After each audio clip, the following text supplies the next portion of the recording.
हाँ, hi friends. हम Ramjeet Yadav Chandrashekhar institute के यूट्यूब चैनल में आप सभी मित्रों का स्वागत है। जैसा कि हम पहले वीडियो में आपको बताया था कि हम एसएससी जीडी और यूपी टेट सी टेट का और सुपर टेट का सिलेबस कंप्लीट करवाएंगे आपको। उसी क्रम में हम आगे बढ़ते हुए आज आपको संख्या पद्धति का प्रथम चैप्टर लेके एकदम जीरो से स्टार्ट करके लेके चल रहा हूँ आपको। ठीक है, तो चलिए शुरू कर रहे हैं। संख्या पद्धति हम शुरू कर रहे हैं। आपकी संख्या पद्धति किसी भी मैथ का पहला टॉपिक होता है। और प्रकृति संख्या, जैसे प्रकृति संख्या है, प्रकृति संख्या होती क्या है? वह संख्या है जो 1 से शुरू होती है अनंत तक जाती है। 1 से शुरू होती है, कहाँ तक जाती है? अनंत तक जाती है, वह प्रकृति संख्या होती है। ठीक है। पूर्ण संख्या क्या होती है? पूर्ण संख्या जो है प्रकृति संख्या में, पूर्ण संख्या 0 से स्टार्ट होती है। 0 1 2 3 डैश डैश डैश इन्फिनिटी तक, ये पूर्ण संख्या होती है। सम संख्या क्या होती है? वह संख्या जो 2 से कट जाए। ठीक है, जो 2 से विभाज्य हो जाए, जो 2 से विभाज्य हो जाए वह सम संख्या होती है। विभाज्य हो या इकाई का अंक क्या हो? इकाई का अंक 0 हो, 2 हो, 4 हो, 6 हो या 8 हो, इनमें से कोई हो इकाई का अंक, तो वह संख्या सम संख्या कहलाती है। विषम संख्या जो 2 से विभाज्य न हो, जो 2 से विभाज्य न हो,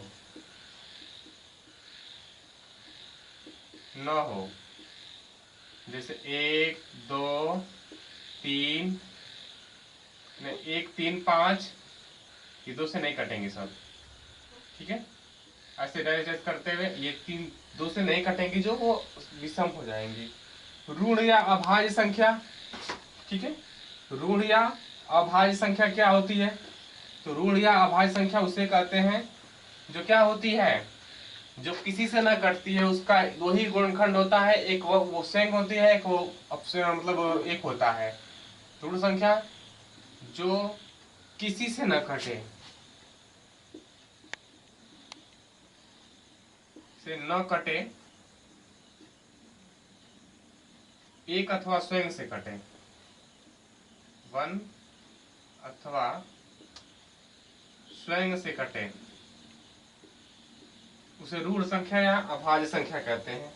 इसमें आता है 1 है, 2 है, 3 है, 5 है, 7 है, 11 है, 13 है, इस तरह से यह अभाज्य संख्या या ऋण संख्या कहलाती है। यौगिक संख्या या भाज्य संख्या उन्हें कहते हैं जो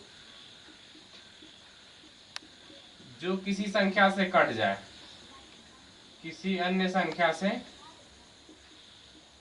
कट जाए। ठीक है, कट जाए या विभाज्य हो जाए। जैसे 4 है, 6 है, 8 है, 9 है, 10 है, 12 है, ऐसे से यह यौगिक या भाज्य संख्या कहलाती है। सह अभाज्य संख्या उन्हें कहते हैं जिनका किन्हीं दो संख्याओं में कॉमन मल्टीपल्स एक ही होता है, 1 होता है, मसा एक ही होता है, कॉमन गुणनखंड कोई नहीं होता है, उन्हें हम सह अभाज्य संख्या कहते हैं। जैसे 3 4 है, 2 3 है, 5 6 है, 10 11 है, यह क्या है? सह अभाज्य संख्या है।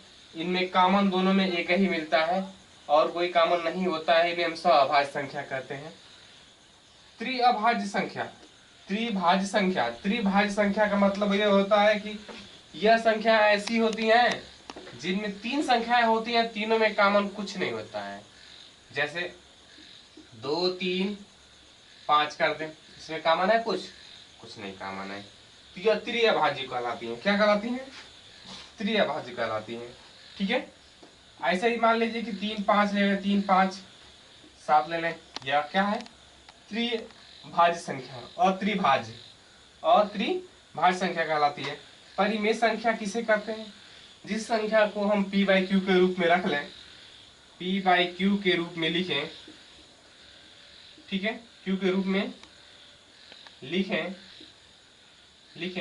लेकिन q 0 के बराबर नहीं हो, q 0 के बराबर नहीं हो, q का मान 1 हो लेकिन 0 के बराबर न हो, तो वह क्या कहलाएगी, परिमेय संख्या कहलाती है। जैसे सभी जितनी संख्या है सभी परिमेय संख्या है।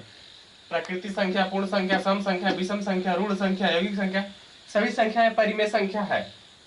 जैसे ठीक है, एक है, एक के बटे एक लिख सकते हैं, दो है एक बटे लिख सकते हैं, तीन है, चार है, पांच है, छह है, सात है, ऐसे ऐसे ये परिमेय संख्या है। परिमेय संख्या है, ये परिमेय संख्या हुई जिनका बटे हम एक मान ले, चाहे कुछ भी मान सकते हैं, लेकिन जीरो नहीं होना चाहिए। किसी भी कंडीशन में जीरो नहीं होना चाहिए। पूछा जाएगा कि जीरो क्या परिमेय संख्या है? हाँ है, क्योंकि हम जीरो के बटे हम क्या लिख सकते हैं, एक लिख सकते हैं, इसलिए जीरो भी एक परिमेय संख्या हो सकती है। ठीक है, अपरिमेय संख्या जिनको हम p बाई क्यू के रूप में न लिख पाए, ठीक है, न लिख पाए, ठीक है, p बाई क्यू के रूप में लिखा भी जाए, लेकिन q जीरो के बराबर हो जाए, चाहे p बाई क्यू के रूप में न लिख पाए, न लिखा जाए, उन्हें हम अपरिमेय संख्या कहते हैं। क्या कहते हैं? अपरिमेय संख्या कहते हैं। जैसे अपरिमेय संख्याओं में जैसे है, कड़ी में 2 कर लें, कड़ी में 3 कर लें, ये परिमेय संख्या है नहीं, अपरिमेय संख्याएं हैं। पाई है, देखिए पाई का ही मान अगर लिखा जाता है, यदि 22/7 लिख दिया जाए तो 22/7 परिमेय संख्या होती है, लेकिन पाई लिखा जाएगा तो पाई अपरिमेय संख्या होती है हमेशा। ठीक है, पाई हो गया। कोई भी संख्या ऐसी हो जैसे, हाँ, तो ये अपरिमेय संख्या हो गई। अब क्या है, पूर्णांक। पूर्णांक में 2 प्रकार का पूर्णांक होता है, एक धनात्मक होता है, एक ऋणात्मक होता है। ठीक है, तो पूर्णांक शुरू होता है जैसे 0 है, 1 2 3 4 ऐसे डैश डैश करके इन्फिनिटी तक ये पूर्णांक होता है। -1 -2 -3 -4 इस तरह करते करते ये भी इन्फिनिटी तक जाता है। तो यहाँ से इधर ऋण पूर्णांक होता है, यहाँ से इधर धन पूर्णांक होता है, तो ये पूर्णांक हो गया। ठीक है, वास्तविक संख्याएं। वास्तविक संख्याएं सभी परिमेय और अपरिमेय संख्याएं क्या है, वास्तविक संख्याएं हैं। ठीक है, सभी परिमेय और अपरिमेय संख्या क्या है, वास्तविक संख्या है। परिमेय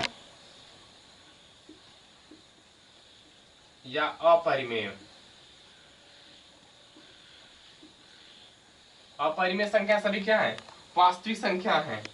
ठीक है, सभी परिमेय और अपरिमेय संख्या वास्तविक संख्या है।